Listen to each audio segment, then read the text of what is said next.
L'évolution l'évolution future de l'homme, on peut la regarder sur deux plans. On peut la regarder sur le plan collectif, comme ce fut le cas pendant des milliers d'années, et on peut la regarder sur le plan individuel. Avec l'évolution des nouvelles générations, l'homme sera obligé de prendre conscience. C'est évident parce que l'homme devient intelligent. L'homme entre dans une phase d'évolution où l'expérience individuelle, personnelle, antérieure, n'était pas basée sur une intelligence profonde de soi. L'homme était un être conditionné, il était très conditionné. L'histoire l'a complètement conditionné. La conscience de la race l'a conditionné. Avec l'évolution et les événements qui vont se passer à l'avenir, l'homme sera obligé de se prendre en main, dans ce sens que il devra développer son propre centre de gravité, faire son propre contact intérieur, si vous voulez. Est-ce qu'il ne risque pas de ne pas avoir le temps? Il va être dégénéré physiquement et intellectuellement. Ça dépend du niveau d'évolution de l'individu, ça.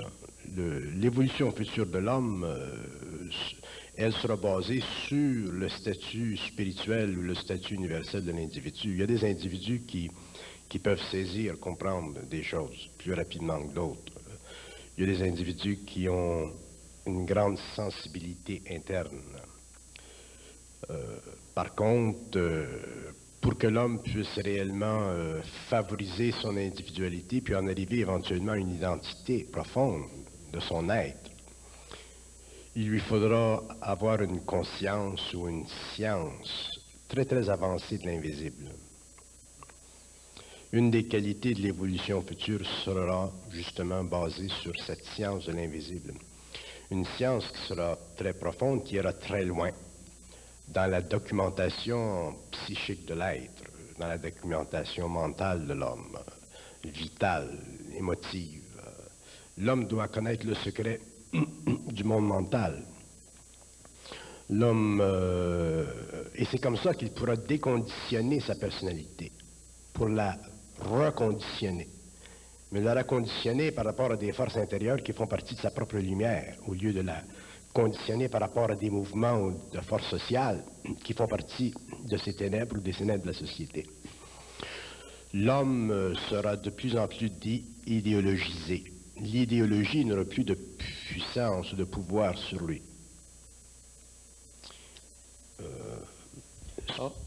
Si les idéologies ou les systèmes qui sont mis en place dans l'inconscient collectif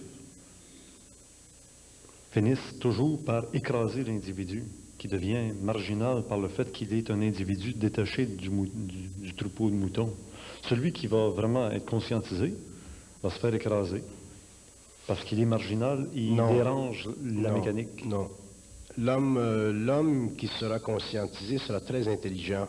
Donc, sa conscience étant une conscience intelligente, lui permettra de comprendre les conditions qui sont extérieures à lui, comme elle lui permettra de comprendre les conditions qui sont intérieures à lui. Donc l'homme, cet homme-là, l'homme conscient, ne sera pas marginal. La marginalité, c'est une déformation de la conscience, mais c'est une pulsion puissante de l'âme à travers l'expérience individuelle. La marginalité, ce n'est pas une sécurité pour l'homme. Au cours des millénaires, où les cas où les hommes qui ont vécu de la marginalité ont souffert, ils ont souffert des forces extérieures à eux, parce que le pouvoir politique était intransigeant. Mais depuis quelques générations et avec l'avenir, le pouvoir politique devient de plus en plus démocratisé, dans ce sens que la conscience sociale même évolue. Les droits de l'homme, la charte des droits de l'homme, et ainsi de suite. Et tout ceci permet à l'individu de s'exprimer, mais pour les hommes qui auront une grande conscience, ils pourront facilement se rendre homogènes avec cette démocratisation, mais c'est intérieurement qu'ils seront identiques à eux. Parce que même si on parle de conscience sur la Terre, il ne faut pas s'imaginer D'ailleurs, cette conscience nouvelle sera une conscience intelligente, ce ne sera pas une conscience spirituelle. Ce sera définitivement une conscience intelligente qui aura dépassé la conscience spirituelle, parce que la conscience spirituelle aussi, c'est une forme de conditionnement. Que la conscience spirituelle soit conditionnée par l'Église ou par les philosophies orientales, ou qu'elle soit conditionnée par l'ésotérisme ou l'occultisme, la conscience spirituelle, c'est une conscience conditionnée. Et l'homme doit aller au-delà même de ce conditionnement pour entrer dans sa propre lumière. À ce moment-là, il est suffisamment, ou il sera suffisamment intelligent pour voir que des consciences ou des étapes de conscience conditionnées sont nécessaires. Les religions sont nécessaires. Les consciences spirituelles, intuitives, occultes, ésotériques aussi sont nécessaires. Mais ce n'est pas la fin. La conscience spirituelle de l'homme sur la terre, ce n'est pas la fin. L'homme devra en arriver éventuellement à avoir une conscience réellement très intelligente pour comprendre justement ce qui se passe sur la terre, sur le plan matériel, et aussi ce qui se passe dans l'invisible. Mais tant que l'homme aura une conscience spirituelle, il ne pourra pas comprendre ce qui se passe dans l'invisible. Et je conçois que le grand danger de la nouvelle conscience sur la Terre, dans ses mouvements premiers, dans ses recherches premières, sera justement cette illusion. Parce qu'une fois que l'homme se conscientise, ses centres psychiques s'ouvrent. Et comme j'ai déjà dit, l'homme, c'est comme une radio. Qui intervient dans son cerveau? Qui de l'invisible? De quel plan de l'invisible viennent les interventions? C'est très important pour l'homme de les connaître, de les comprendre, de les savoir, de pouvoir voir à travers les illusions ou les voiles de ces contacts-là. Ce n'est pas parce qu'un homme aura un contact avec l'invisible qu'il sera en sécurité permanente. Le contact avec l'invisible fera partie de sa sensibilité anémique, ça fera partie de sa grande intuition, mais ça ne fera pas nécessairement partie de son intelligence. Donc, autant l'homme, aujourd'hui, sur le plan matériel, s'efforce de contrôler la matière, ce qu'on appelle la science, autant l'homme s'efforcera de contrôler l'invisible en lui, ce que nous appellerons une nouvelle science, mais ce sera la science de l'invisible. Si l'homme ne contrôle pas l'invisible en lui, il est manipulé par l'invisible, il est conditionné par lui, de la même façon que s'il ne contrôle pas la matière, il est manipulé par elle. Et le plus grand challenge de l'homme des nouvelles générations sera justement de pouvoir contrôler l'invisible, de connaître les lois de l'invisible comme on connaît les lois de la physique moderne. Parce que l'invisible, dans le fond, ce sont des mondes parallèles. L'homme a accès à ces mondes-là. Il y a des entités dans ces mondes-là. Il y a des êtres, il y a des personnages, il y a des forces. Donc, c'est très important pour l'homme de les comprendre. Mais s'il n'en arrive pas à dépasser ou à aller plus loin que sa spiritualité, qui est dans le fond simplement un tremplin, c'est un tremplin la spiritualité. S'il n'en arrive pas à dépasser la spiritualité pour entrer dans le mental pur de la conscience universelle, de la conscience cosmique, appelez ça comme vous voulez, où il trouvera l'identité intégrale de sa conscience, à ce moment-là, l'homme ne sera pas en permanence sécure dans le monde. Dans les prophéties, on annonce la venue de faux messies avant l'arrivée du vrai messie. Quelle serait l'interprétation que vous pouvez donner? C'est parce qu'il y a peu de temps, j'ai donné une rencontre ici, intitulée Messie, mais si ce n'était pas celui qu'on s'attend de rencontrer. Il y a beaucoup de jeux de mots dans tout ça, là. Oui. J'ai expliqué que justement de l'invisible surgiront des êtres qui rencontreront des humains. Ils font partie d'une armée invisible pour troubler les humains ou pour préparer plutôt la venue d'un grand monarque, d'un faux messie, de quelqu'un qui viendra amener tout le troupeau vers l'abattoir. Si, pour comprendre la venue de ce que vous appelez, vous, un messie ou un être supérieur, ainsi de suite, il faut connaître les lois du pouvoir. Il faut connaître le pouvoir de l'invisible. L'invisible est basé sur le pouvoir. L'invisible a établi son pouvoir sur la Terre depuis des millénaires. On en subit encore aujourd'hui des conséquences. Pour que l'homme puisse réellement comprendre le phénomène de la venue de ce personnage, il faut d'abord qu'il comprenne son propre phénomène. Parce que c'est évident qu'un être supérieur, un être qui vient vers une planète pour élever sa vibration, pour changer le cours de la civilisation, c'est pas un être qui a besoin de passer dans les journaux ou de faire des petites annonces. Donc, toute manifestation cosmique sur une planète s'est fait ou se fera dans le plus grand des silences. Ça sera toujours fait dans l'ombre. Et il y a des hommes sur la Terre qui pourront, dans leur temps, élever leur vibration pour pouvoir être en communication avec cette force nouvelle.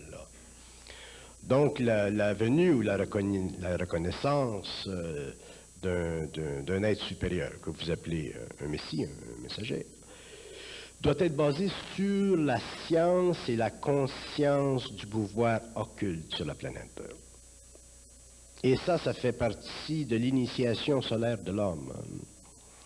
Les gens ou les êtres qui pensent que, bon, ben, ce bonhomme-là va venir comme ça, là, sur un plateau d'argent, ça ne se fait pas. Des êtres de cette grandeur-là ne travaillent dans l'ombre, ils travaillent dans le secret. Et de ce secret, ils peuvent inonder par vibration tellurique une planète. Ce ne sont pas des êtres qui sont à la mesure d'une conscience humaine, ce sont des êtres qui sont à la mesure d'une conscience cosmique. Mais le problème de l'homme face à la venue de cet être-là, de ces genres de personnages, est directement relié à la confrontation en eux et à la lutte en eux du pouvoir ancestral de la conscience de l'invisible sur l'humanité. Le plus grand problème de l'homme, ce sera de voir à travers, de discerner ce pouvoir qui manipule et qui manipule et qui manipule pour créer quoi? La confusion, l'instabilité, des formes différentes de mensonges.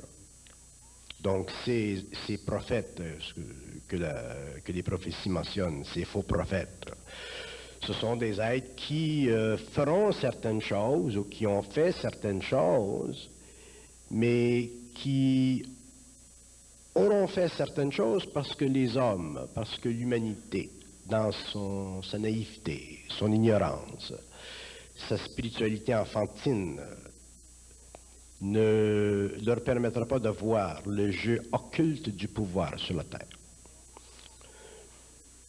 Il n'y aura l'homme réalisé ou découvrir dans le temps où ça se manifeste, ces personnages, ça va de soi. Il n'y a aucune difficulté. Mais la difficulté est dans le processus de préparation. La difficulté est dans la période qui vient avant. Ces êtres-là se manifestent dans leur temps. Ils ne se manifestent pas parce que Radio-Canada veut qu'ils se manifestent ou parce que la presse mondiale déclame qu'on a besoin de quelqu'un. Ceci fait simplement partie des grandes intuitions de l'humanité, comme les prophéties font partie des grandes intuitions de l'humanité. Mais le jeu très très serré, et il sera très serré ce jeu, se fera entre l'homme et lui-même. La lutte se fera entre l'homme et lui-même. Donc ce personnage, qu'il vienne dans une forme ou dans une autre, il sera à la mesure de l'homme, dans la mesure où l'homme sera à la mesure de l'humain. Regardez le Nazaréen. Le Nazaréen, il est venu, il a fait ses choses, il a été renié, il a été aimé, il y a eu des êtres qui étaient à la mesure de lui-même, donc qui l'ont vu, qui l'ont reconnu, qui ont travaillé avec, d'autres qui, au cours des siècles, ont suivi un peu par vibration spirituelle l'ascendance de sa propre conscience. Mais par contre, dans un même temps, vous avez eu des êtres qui ne l'ont pas vu, ne l'ont pas reconnu, ainsi de suite. Donc c'est normal. Et ce sera la même situation dans l'avenir. Il y aura des hommes sur la Terre qui seront suffisamment près d'eux-mêmes pour reconnaître. Si un homme est dans sa lumière, il reconnaîtra la lumière. S'il n'est pas dans sa lumière, il ne verra pas la lumière. Donc la réponse à cette question qui vient de tous les coins, parce que les gens se pressent aujourd'hui, ou s'empressent, ou s'inquiètent, ou cherchent, ce qui est très normal psychologiquement. mais cosmiquement, ça fait partie de toute la trame secrète des grands événements qui doivent donner à l'humanité une nouvelle vibration. Pourquoi vous dites secrète? Secrète dans ce sens que ce qui est voilé à l'homme, à la masse en général, ça devient pour elle un secret. Le secret, il existe dans la mesure où on a des voiles. Dans la mesure où on n'a plus de voile, il n'y a plus de secret. Donc le secret, il est toujours proportionnel à la naïveté ou à l'ignorance ou à la forme quelconque d'impuissance mentale de l'homme. Ça, le secret. Je ne vois pas que des êtres créent le secret pour le secret, mais je vois que des êtres inappropriés à pouvoir recevoir le secret puissent faire quoi que ce soit avec le secret révélé. Nous savons très bien que l'humanité dans son ensemble, sur un plan psychologique à l'échelle mondiale, a un quotient intellectuel extrêmement bas. Il s'agit simplement de voyager dans le monde et de visiter les différentes nations, les différents pays pour voir jusqu'à quel point l'homme est très très loin de la réalité occulte, cosmique des avatars.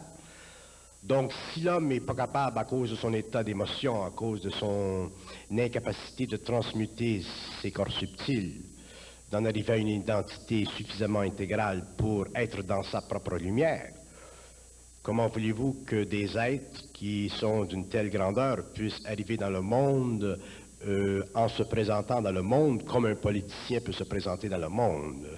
Ces êtres ont d'autres moyens, d'autres façons, d'autres plans d'énergie avec lesquels travailler pour en même temps subtiliser leur présence et en même temps faire leur présence ou rendre leur présence matérielle ou éthérico-matérielle sur le plan de notre planète.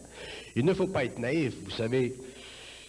Il ne faut pas être naïf. Les hommes qui ont fait une recherche spirituelle dans la vie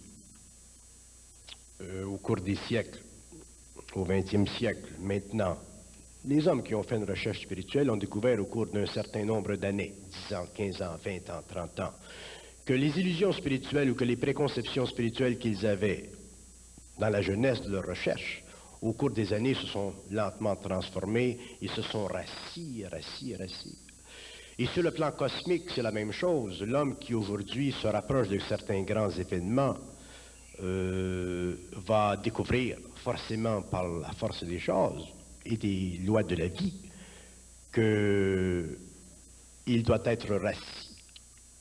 L'homme qui aura une certaine conscience sera un homme très rassis. Autrement dit, il aura passé par toutes les phases subtiles de sa spiritualité, de son orgueil, de sa vanité, de ses préconceptions, de la manipulation psychique subtile de son mental par les forces involutives, par les forces de l'invisible. Mais ces forces-là sont toujours actives. Pardon? Ces forces involutives sont toujours actives. Elles sont actives. Et d'ailleurs, elles sont encore plus actives maintenant. Et plus on se rapproche du temps où cet homme, ou cet être, ou cette force vient dans le monde, plus ces forces seront grandes parce qu'elles ont un calendrier. Hein? Elles savent qu'à partir de telle période dans le cycle de l'évolution de notre planète, elles perdent leur pouvoir sur la Terre.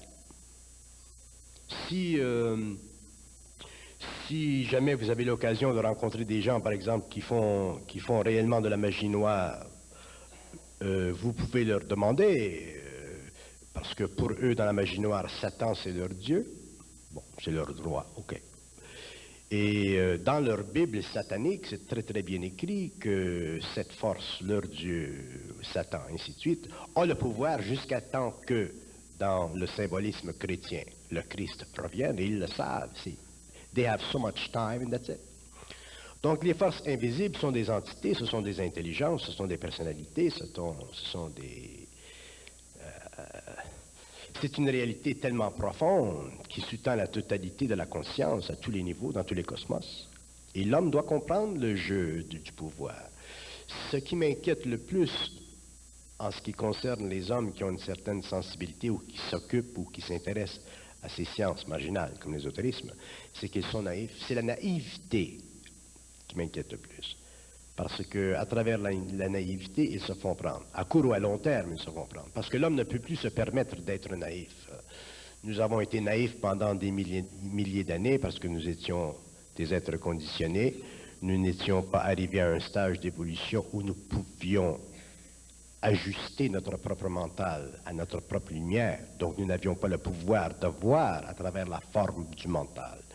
Nous n'avions pas le pouvoir de communiquer psychiquement avec le subconscient. Nous n'avions pas le pouvoir de faire sortir du subconscient le vrai visage de notre être, derrière les formes subconscientes de notre ego. Mais maintenant, la conscience humaine évolue très rapidement, il y a de nouvelles sciences dans le monde, l'homme se rapproche à grands pas d'une science qu'il découvrira par lui-même, qui fait partie de sa propre lumière, d'une science qui fait partie intégrale de son savoir universel. Et là, il sortira de sa naïveté. Mais ces forces de l'ombre ont quand même une emprise très solide dans les pouvoirs extérieurs actuellement sur notre gouvernement, sur les gouvernements de tous les peuples. Oui, effectivement, parce que les forces de l'ombre travaillent avec toutes les assises de la conscience inférieure du mental humain. Donc, elles travaillent avec les assises qui sont reliées à l'émotion, à la passion, tout ce que nous appelons réellement humain, planétairement humain. Et elles se servent, ces forces, elles se servent de toutes les craintes de l'homme qui sont reliées à son émotivité, qui surgissent de son incapacité de mater son émotion, qui affecte son mental. Lorsque je parle de mater l'émotion qui affecte le mental, je ne veux pas dire de vivre sans émotivité comme un robot. Je veux dire de ne pas laisser l'émotion affecter l'intelligence. Donc, ces forces utilisent et elles vivent, ces forces évoluent dans des mondes parallèles. Donc, la pensée de l'homme, pour elle, c'est de la matière. L'émotion de l'homme, pour elle, c'est de la matière. C'est pour ça que souvent je dis, les morts se nourrissent des vivants. Les morts se vampirisent l'homme. Tous les gens qui ont étudié le moindrement, ou qui ont regardé, ou qui sont allés dans des zones de l'astral, ont compris comment fonctionne le monde de la mort. Le monde de la mort fonctionne sur les lois de la crainte. Les lois de la crainte engendrent la confusion. La confusion engendre les différentes formes de perception qui souvent peuvent être intuitées, mais qui ultimement vont mener aussi à une absence totale de discernement. Donc, le plus grand problème de l'homme aujourd'hui, que ce soit par rapport à l'invisible ou que ce soit par rapport au monde, c'est la crainte. J'aimerais qu'on élabore sur un scénario qui nous a passé sous les yeux il y a à peine 50 ans, celui d'Adolf Hitler, l'ordre noir de Thulé, avec la connivence de certains grands maîtres ésotéristes avec des pouvoirs qui venaient d'Orient, avait pu lui permettre de mettre au point un escadron d'hommes dans l'invisible, qu'on appelle les hommes en noir, qui à l'occasion se manifestent d'ailleurs habillés avec des vêtements qui sont démodés, comme s'ils remontent des années 40. Lorsqu'il y a des gens qui disent avoir eu des rapports avec le phénomène extraterrestre. Alors, ça, c'était juste pour faire une petite introduction à tout le dossier que j'aimerais qu'on soulève ensemble, étant donné que ces hommes en noir existent toujours, étant donné que le nazisme existe toujours, étant donné que Hitler pouvait se prétendre être le Messie attendu par tous les peuples, puisqu'il voulait anéantir les Juifs, et il serait resté le seul Juif. Donc, il aurait pu prétendre être le Christ. Et son jeu n'est pas terminé, puisqu'il avait mis au point, dans des centrales neuroniques, des êtres capables, par des pouvoirs psy, d'agir à distance, soit par dédoublement ou par dématérialisation, et ils sont toujours actifs. Les forces avec lesquelles Hitler a traité d'une façon inconsciente et très naïve, c'était des forces noires. Effectivement, Hitler a fait un pacte avec ces forces, et c'est de ce pacte qu'il a tiré un grand pouvoir temporaire en Allemagne. Quand je reviens ou quand je parle, par exemple, de la reconnaissance de l'humanité d'un homme par rapport à un être, et que je dis que le grand danger et que le plus grand des dangers de l'humanité par rapport à ces êtres étranges qui viennent, c'est la naïveté. Ça dit tout, parce que si Si Hitler avait connu et compris les lois occultes de l'invisible, ce qui n'était pas le cas avant 1969, il n'aurait pas vécu l'expérience de la même façon. Il aurait vécu une initiation extrêmement difficile, à moins d'avoir été, comme on peut le supposer, un âme extrêmement noire qui déjà avait une histoire avec les Atlantes dans le passé. Mais les forces qui sont venues du Tibet pour l'aider, effectivement, étaient des forces qui travaillaient avec l'astral. Ces forces sont encore agissantes aujourd'hui, très puissantes. Ces forces ont la capacité de matérialiser l'astral, donc de produire ce que vous appelez ces hommes en noir, de produire des figures ou des images qui correspondent à la nécessité psychosociale ou psychopolitique d'une organisation telle que les SS. Donc, pour bien comprendre le phénomène nazi et pour pouvoir en bénéficier aujourd'hui sur le plan occulte, il faut comprendre que les forces du pouvoir évolutif, les forces arimaniennes, sont actives dans le monde et qu'elles utiliseront tout, n'importe quoi, pour décevoir l'homme. Vous savez, quand je dis que c'est très important pour l'être humain de ne pas croire, si l'Allemagne n'avait pas cru Hitler, si l'Allemagne avait simplement su Hitler, comme Rudolf Steiner savait Hitler, l'Allemagne n'aurait pas suivi Hitler. Pas suivi dans une guerre de destruction, mais suivi Hitler comme un messager messianique qui apportait un nouvel ordre de choses pour l'humanité entière. Oui, mais vous savez, percevoir Hitler comme un messie, ça c'était bon pour les masses, mais c'était pas bon pour les initiés. Les gens qui faisaient partie de la grande calèche n'étaient pas des gens à se faire berner par Hitler. Et Rudolf Steiner faisait partie de la grande calèche. Donc, les hommes qui se sont voués au culte hitlérien ou qui se sont assujettis à la puissance politique des SS, c'était des gens qui étaient eux-mêmes assoiffés du pouvoir. Donc, étant assoiffés du pouvoir, ils ont été prisonniers du pouvoir. Un va avec l'autre. Si un homme aime le pouvoir, il sera assujetti par le pouvoir, il sera détruit par le pouvoir. Le plus grand danger d'un homme qui a le moindrement contact avec les forces de l'invisible, c'est d'être intéressé, attaché ou rechercher le pouvoir. Ils vont vous le donner. Ils vont vous le donner, le pouvoir. Mais vous aurez un prix à payer. Il y a aujourd'hui en Haïti des hommes, il y a deux types d'hommes en Haïti. Il y a des Ougans blancs et il y a des Ougans noirs. Les Ougans blancs sont un peu équivalents à nos mystiques spirituels de l'Orient. De grands hommes, de bons hommes. Par contre, les Ougans noirs, qui ont travaillé par exemple avec certains gouvernements, que je ne vais pas nommer, sont des êtres qui font des pactes. Et ces pactes, vous faites un pacte avec l'invisible, il dure ce pacte. Et l'invisible, ce sont des mondes, donc ils ont une psychologie, ils ont une démagogie. Et rendu à un certain point, on vous donne le pouvoir, et on vous donne le pouvoir, on vous donne le pouvoir. Et rendu à un point où vous passez de la pauvreté à la richesse, presque instantanée, vous n'êtes pas intéressé à retourner la pauvreté. Donc on vous dit, mais OK, si vous voulez continuer à ce qu'on vous donne le pouvoir, qu'on vous aide, bon, il faut à ce moment-là faire un sacrifice de ceci ou faire le sacrifice de cela. Donc c'est du chantage.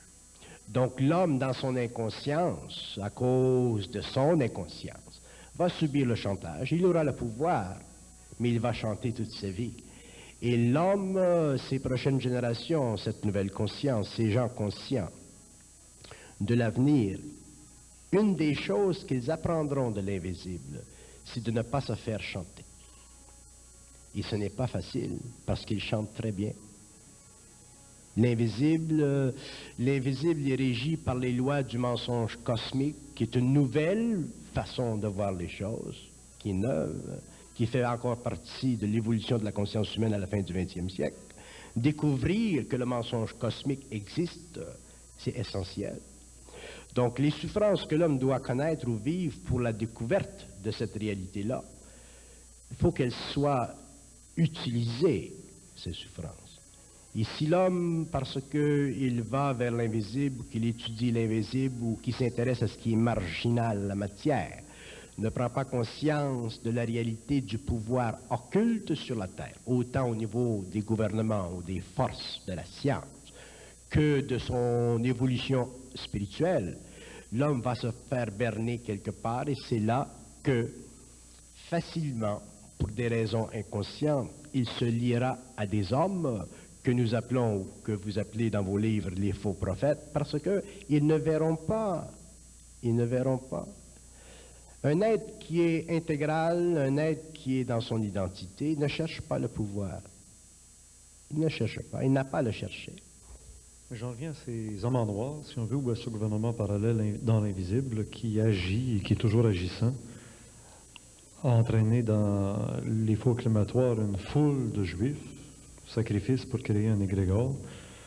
Et à partir de toutes ces énergies qui sont mises en place, en plus des hommes qui se sont voués corps et âme, c'est-à-dire que même après avoir perdu leur corps, ils sont toujours actifs au niveau de leur âme, agissent actuellement. Et j'aimerais que Bernard de Montréal nous définisse un peu de quelle façon on peut identifier les actions de l'invisible qui sont positives et les actions de l'invisible qui sont néfastes. Les actions de l'invisible qui sont néfastes, c'est très simple. Regardons-le sur le plan gouvernemental. L'invisible au niveau gouvernemental agit à travers toutes les formes de notre conscience qui servent à faussement nous sécuriser. Exemple, la musique rock, le hard metal. Cette musique, elle est utilisée par les forces invisibles pour empêcher l'homme d'avoir accès à un niveau de pensée supérieur. Tout ce qui touche la drogue dans le monde fait partie d'une des dernières attaques de l'invisible contre la société et l'organisation sociale. L'invisible travaille aussi avec ou à travers une organisation que je ne peux pas nommer présentement, mais une organisation qui, pour les gens qui ont lu les journaux, ainsi de suite, ou qui ont lu le cas Kennedy, ainsi de suite, une organisation qui est extrêmement puissante dans le monde et qui véhicule son pouvoir à travers le meurtre facile, parce que tuer, c'est l'ultime défense contre l'opposition. Sur le plan politique, sur le plan idéologique, l'invisible utilise des formes de pensée qui ont suffisamment de coloration pour empêcher que l'homme manifeste son individualité. Par exemple, le communisme international est une force politique utilisée par l'invisible contre l'homme, parce que c'est une idéologie qui est anti-esprit. Mais l'homme a beaucoup d'esprit en réserve. Donc maintenant, il y a des transformations en Russie et en Chine. Vous ne pouvez pas tuer à long terme l'individualité. L'homme se rebelle, sa lumière vient, avec l'aide occidentale, ainsi de suite. Vous avez des pays où cette emprise est encore beaucoup plus puissante, beaucoup plus décadente, comme en Roumanie. Donc, l'invisible utilise tout ce qui fascine l'homme. Le capitalisme occidental à gros grains. Tout ce qui peut emprisonner l'être dans une forme de pensée ou dans un mouvement social qui va éteindre en lui sa conscience. L'invisible va travailler au niveau de la science en développant ou en mettant dans la tête de certains scientifiques brillants des idées qui éventuellement vont mettre en danger la planète, comme au niveau de la pollution, des choses comme ça. Donc, au niveau de l'invisible, tout ce qui retarde l'évolution de la conscience sur la Terre, c'est bon. Tout. Donc l'homme, lui, on va prendre un cas intéressant. Regardez par exemple, il y a quelques années, lorsque le mouvement antinucléaire était très fort en Europe. Qu'on dise, le mouvement antinucléaire, c'est très bien. Oui, effectivement, c'est très bien. Mais si les gens qui font de la politisation à ce niveau-là ne sont pas conscients des forces agissantes dans le monde, est-ce qu'ils font de l'antinucléarisation pour le bien-être de l'humanité, ou est-ce qu'ils sont manipulés par des agents provocateurs qui viennent de l'Union soviétique, qui ont avantage à forcer l'OTAN à se dénucléariser pour que l'OTAN, à court ou à long terme, soit plus faible devant une position politique renversée. Vous savez que la politique, c'est un pendule. Les gens disent « Ah, ça va bien dans le monde, ça va bien maintenant, il y a de l'espoir. » Mais ensuite, quelque chose se produit et là, ça va mal. Et on peut voir facilement dans les paroles des chefs d'État, on peut voir facilement la position de renversement facile qu'ils peuvent épouser dans la mesure où une situation ne fait pas leur affaire.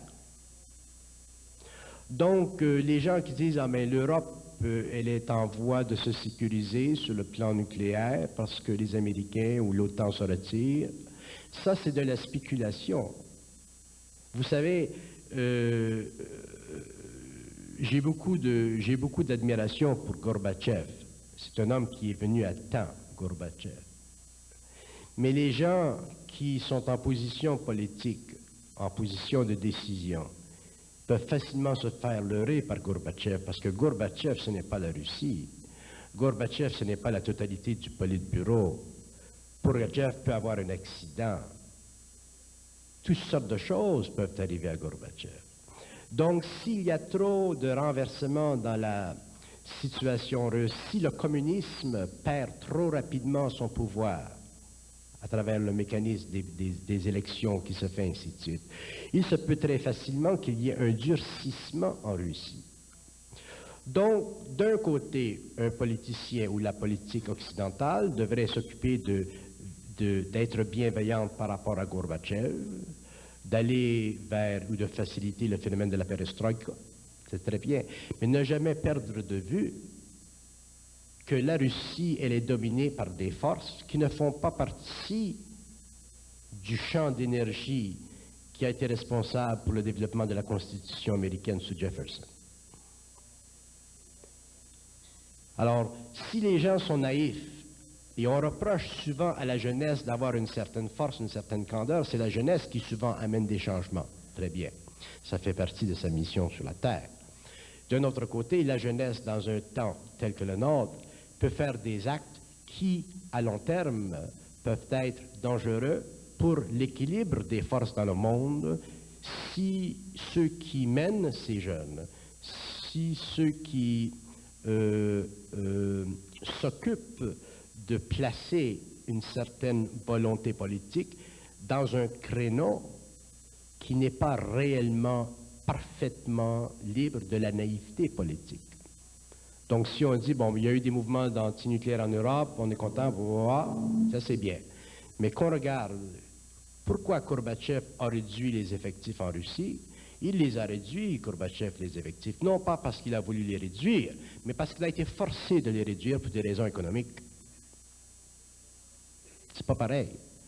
Donc, lorsque Bush et le secrétaire d'État américain dit « Let's see, on va voir. Est-ce que les bonnes intentions vont continuer? On va voir. » Ils ont entièrement raison. Donc, on revient à quoi? On revient encore au problème de la naïveté. Je soulève un aspect de votre discours. Quand vous avez dit, derrière la Russie, ce n'étaient pas les mêmes forces occultes agissantes que celles qui ont agi lors de la déclaration d'indépendance américaine. Il y a deux clans. Il y a deux clans. Les forces qui sous-tendent la Russie sont centrées, pour la plupart, dans la constellation d'Orion. Et les forces qui sous-tendent la puissance américaine sont situées dans Andromède. Donc ce sont deux mondes qui sont totalement opposés les uns aux autres. Ce sont des mondes qui ont une très très longue histoire d'opposition. D'ailleurs, ce sont les forces orioniques qui ont créé sur la Terre le premier pouvoir astral de l'homme, celui de vivre sa sexualité. Par contre, ce sont les forces de l'Andromède qui ont les premières, permis que l'homme sur la Terre puisse commencer à penser. Donc, si nous voulons comprendre ce qui se passe sur le plan politique dans le monde, il faut avoir une conscience qui est suffisamment déconditionnée pour qu'un autre niveau d'intelligence perce à travers notre conscience mentale inférieure, notre ego, pour nous donner une liberté de voir et de comprendre ce qui se passe. Sinon, nous sommes forcés de vivre une polarisation. J'ai remarqué une chose qui me fatigue souvent, et toujours d'ailleurs. Quand je vais en voyage, je rencontre beaucoup de Français.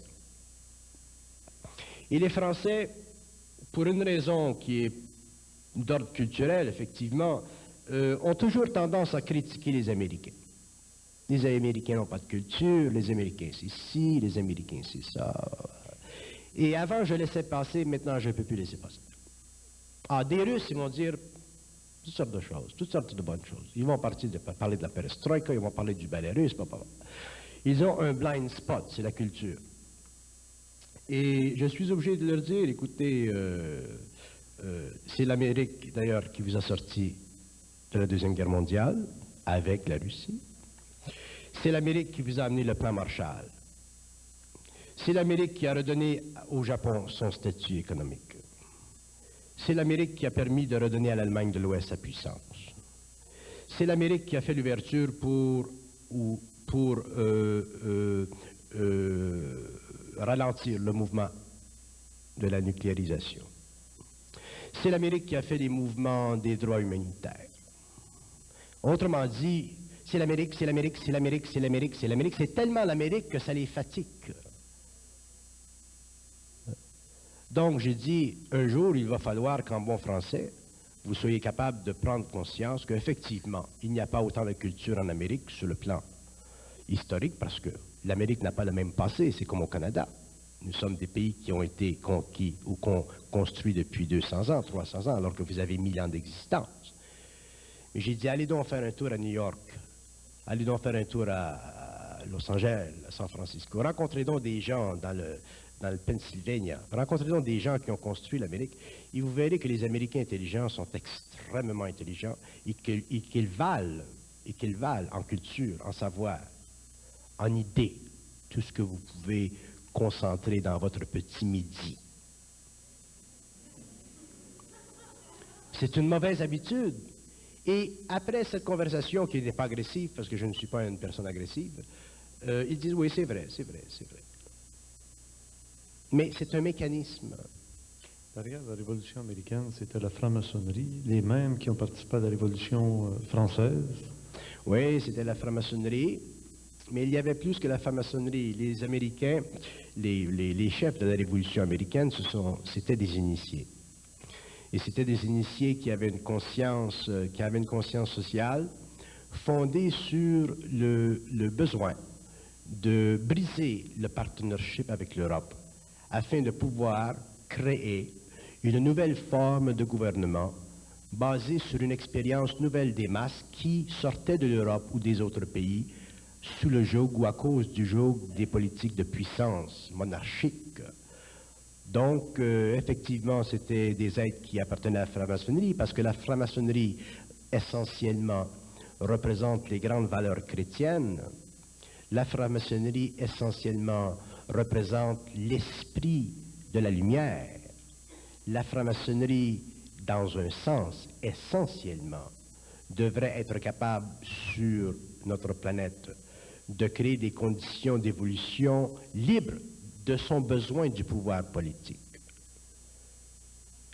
Le problème avec la franc-maçonnerie, ce n'est pas ses idéaux. Ses idéaux sont grands, ils sont respectables.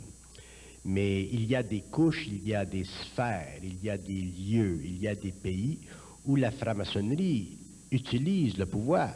Et il y a des franc-maçonneries, des loges, des groupements qui ont utilisé le pouvoir à un tel point qu'ils sont devenus depuis quelques années une représentation extrêmement graphique de l'abus de pouvoir. Tous les scandales financiers, tous les scandales politiques reliés à la finance, tout le scandale relié au mouvement ou au blanchissage des argents, ainsi de suite. Ça fait partie de ces mouvements insidieux. Vous savez que dans la politique, rendu à un certain niveau dans la politique, les hommes sont obligés de se rencontrer. Les hommes sont obligés de partager des idéaux communs. Les hommes sont obligés de s'entendre sur des principes d'action. Pourquoi? Parce que l'homme n'est pas arrivé au niveau de la politique à conscientiser son intelligence et à émettre dans le monde des idées qui ne sont aucunement colorées par la conscience astrale. Donc, dans la franc-maçonnerie, en elle-même, représente les chapiteaux spirituels d'une lumière, mais elle n'est pas parfaitement pure. Si elle était parfaitement pure, la franc-maçonnerie, elle agirait à d'autres niveaux, elle serait obligée de travailler dans des couches de conscience que même l'humanité ne saurait pas. Donc la franc-maçonnerie, c'est réellement un mouvement spirituel hermétique, plus ou moins hermétique de temps en temps, très hermétique dans d'autres, mais à l'échelle de la masse. C'est un mouvement de masse, la franc-maçonnerie. Mais c'est un mouvement de masse qui est basé sur une certaine lumière spirituelle. C'est pour ça que les Américains ont bénéficié de son appartenance, de la Révolution française, ainsi de suite. L'Église catholique a répudié la franc-maçonnerie. Oui, l'Église catholique, c'est normal. Écoutez, nous disions tout à l'heure que dans le monde, les pouvoirs sont au pouvoir. Donc, l'Église catholique, dans le passé, était presque monarchique. L'Église catholique avait le pouvoir, elle avait un grand pouvoir temporel. La franc-maçonnerie ne pouvait pas facilement cohabiter avec elle parce qu'elle aurait facilement pu détraquer les choses. Regardez De Gaulle. De Gaulle ne voulait pas de société secrète en Europe. Il était anti-franc-maçonnerie en Europe. De Gaulle voulait, lui, son gouvernement, être le pouvoir. Il ne voulait pas de pouvoir parallèle. Donc, c'est normal, mais ça revient maintenant, la franc-maçonnerie en France, ainsi de suite. Donc, à partir du moment où un gouvernement ou un pouvoir quelconque sévit contre un autre pouvoir, mais ça fait partie du besoin des pouvoirs de monopoliser leur étendue, leur puissance. Dans le cas de l'Église catholique, c'était une puissance spirituelle, donc dans un sens, c'était une bonne puissance. Mais d'un autre côté, c'était une puissance aussi qui a été responsable pour ralentir l'évolution de la conscience mentale de l'homme, bien que sur le plan émotionnel de l'humanité, elle a fait de très grandes choses. Ça dépend comment on regarde.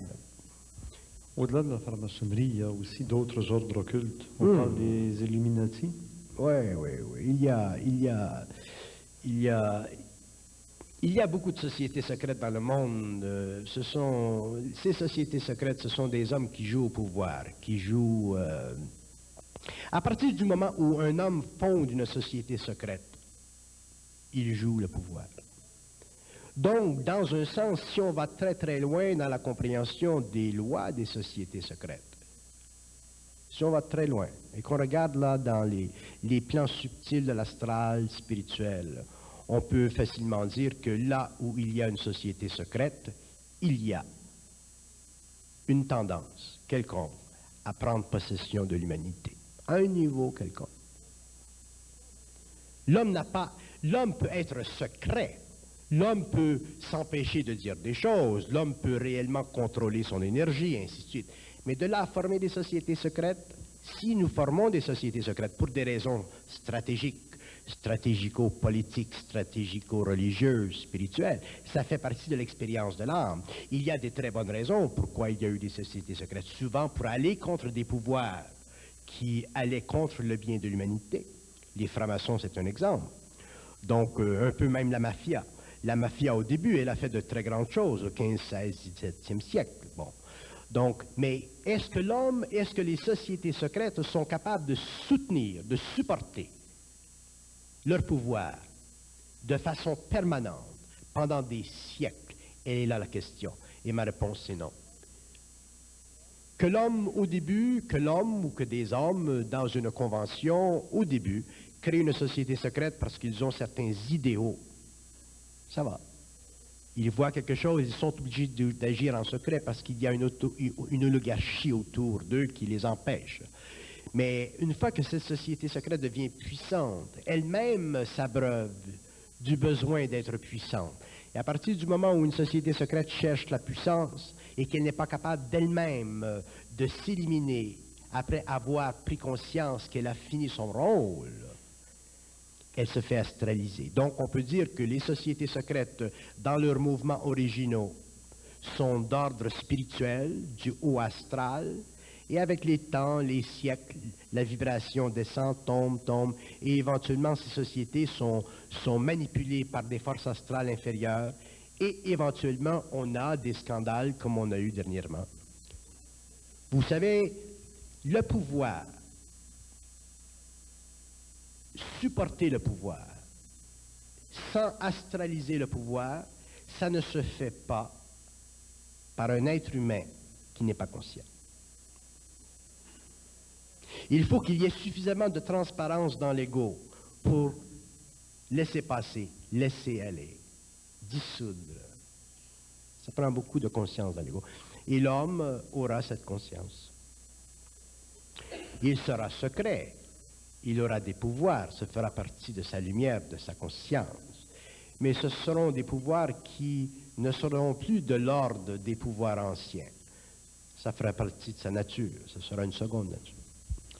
Je reviens avec Andromède et Orion.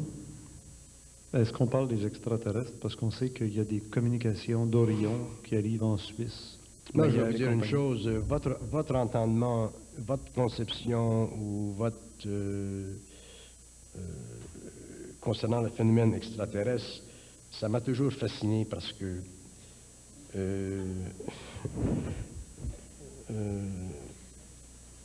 il y a des êtres dans le cosmos qui ont différents niveaux vibratoires. Il y a des êtres qui ont une capacité de matérialiser leur corps. Il y a des êtres qui n'ont pas cette capacité. Il y a des êtres qui n'ont pas de corps. Donc, qu'est-ce que ça veut dire, ce fameux terme extraterrestre?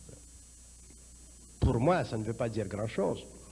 Pour la simple raison qu'un extraterrestre, dans le contexte de votre vocabulaire, de votre conception, c'est un être qui, dépendant de son origine, a le pouvoir de se manifester, d'instruire, d'envahir, de détruire, pour le besoin de sa propre gouverne, de sa propre organisation, de son propre gouvernement, à court ou à long terme. Les extraterrestres, les intelligences qui viennent d'ailleurs, doivent protéger la séclusion de leurs oasis cosmiques. Parce que nous, sur notre planète, nous avons des sciences qui sont extrêmement enfantines, extrêmement bénignes, bien qu'elles soient radioactives. Mais dans le cosmos au large, sur les autres plans, dans les autres mondes, la science est très avancée. Et ces êtres-là ont des sciences ont des technologies immatérielles. Donc, ayant des technologies immatérielles qu'ils peuvent matérialiser, à quel niveau se situe la définition spirituelle, mécaniste ou psychique du terme extraterrestre? Est-ce qu'un extraterrestre est un être spirituel? Est-ce que c'est un être mécaniste? Est-ce que c'est un être biologique? Est-ce que c'est un être psychique? Qu'est-ce que c'est? Donc, les extraterrestres ou les intelligences qui viennent d'ailleurs sont de différents niveaux, de différentes races. Ils ont différentes congrégations, différents gouvernements, et ils travaillent avec un pôle de l'énergie ou un autre. Ils travaillent soit avec les forces que nous appelons sur notre planète, dans un terme spirituel, les forces involutives, arimaniennes, lucifériennes, ou ils travaillent avec les forces de la lumière. Et en ce qui me concerne, les forces dites extraterrestres, qui travaillent avec la lumière, ne sont pas encore sur la planète ici. Donc, ce qui reste du phénomène extraterrestre dans le monde, c'est un phénomène qui fait partie des grandes puissances océaniques, des grandes puissances scientifiques dans le cosmos, qui viennent vers la planète pour regarder ce qui se passe, pour étudier l'homme, mais ça ne fait pas partie du cycle où les extraterrestres, ou ces êtres de lumière, viendront vers l'humanité pour entrer en contact avec l'homme individuellement, au lieu de venir en contact avec l'homme sur le plan collectif. Il y a eu dernièrement aux États-Unis un type qui a publié un livre qui est un phénomène, un livre qu'il a bien écrit. D'ailleurs, il a tellement bien écrit son livre, et il semble tellement sincère dans son livre, que le Time et les grandes chaînes américaines lui ont dit, si ce type dit la vérité, parce que le thème de vérité, encore aujourd'hui, pour nous est important, si le type dit la vérité, nous avons réellement des choses à étudier et à regarder de près. Et c'était le number one, le best-seller. Et Whitley Strieber, Communion. oui, Communion. Mais donc, son phénomène extraterrestre, il se situe à quel niveau? Est-ce qu'il se situe au niveau éthérique? Est-ce qu'il se situe au niveau astral? C'est très important de savoir si le phénomène extraterrestre se situe au niveau éthérique ou astral.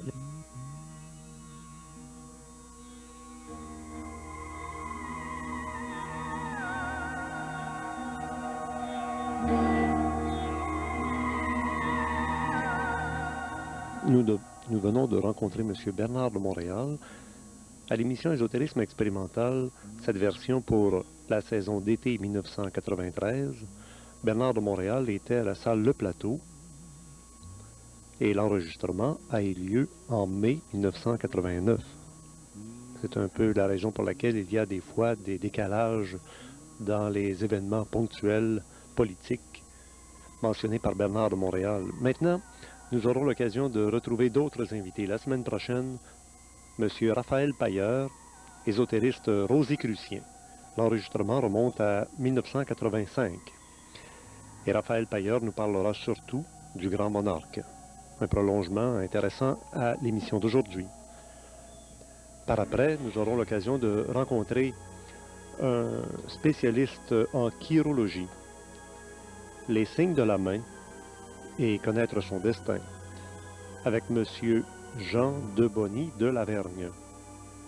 Autre enregistrement qui a eu lieu en 1985.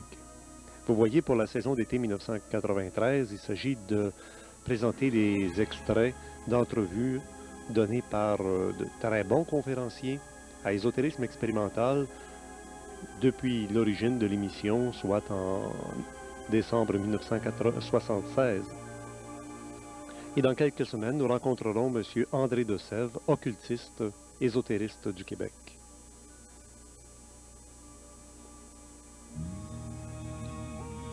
Si vous avez des commentaires à passer sur l'émission d'aujourd'hui ou sur toute la série, vous pouvez toujours nous écrire à Ésotérisme expérimental, case postale 187 Belleuil, J3G 5S9, et dans la région métropolitaine de 514 à 467-5606, vous pouvez entendre un message ésotérique. Bonne semaine.